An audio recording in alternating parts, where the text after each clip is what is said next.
আল্লাহ তাআলার শর্ত হচ্ছে ইনতাত্তাকুল্লাহ। এখানে উলামায়ে কেরাম আছেন, এই মাদ্রাসার সম্মানিত ভাইস প্রিন্সিপাল আমাদের বড় একজন মরহুম আলেম, তার সন্তান, সুযোগ্য সন্তান। অনেক উলামায়ে কেরাম আরো এখানে আছেন, আপনারা এই আয়াত সবাই জানেন, সূরা তালাকের আয়াত, ইনতাত্তাকুল্লাহ ইয়াজআল লাকুম মিন আমরিহি ইউসরা। যদি তোমরা আল্লাহকে ভয় করে চলো, আল্লাহকে ভয় করে এরকম আল্লাহওয়ালা কিছু মানুষ, খোদাভীরু মানুষ যখন সমাজ এবং রাষ্ট্রের নেতৃত্ব দেবে, ইয়াজআল লাকুম মিন আমরিহি ইউসরা, তোমাদের কাছে কাজটা খুব কঠিন মনে হবে, আমি আল্লাহ ওই কাজটা তোমাদের সহজ করে দেবো। সুবহানাল্লাহ। কাজ কঠিন করার মালিক কে? আল্লাহ। সহজ করার মালিক কে? আল্লাহ। অনুমোদন দেওয়ার মালিক কে? আল্লাহ। অনুমোদন বাতিল করার মালিক কে? আল্লাহ। নদী ভাঙার মালিক কে? আল্লাহ। নদী ভাঙা রোধ করার মালিক কে? আল্লাহ। আমরা ধারণা দেব কার কাছে?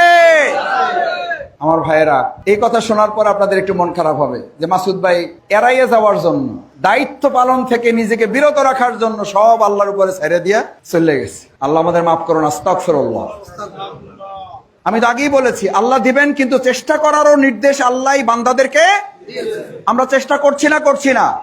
চেষ্টা করছি বলেই তো আলহামদুলিল্লাহ, আল্লাহ রহমান।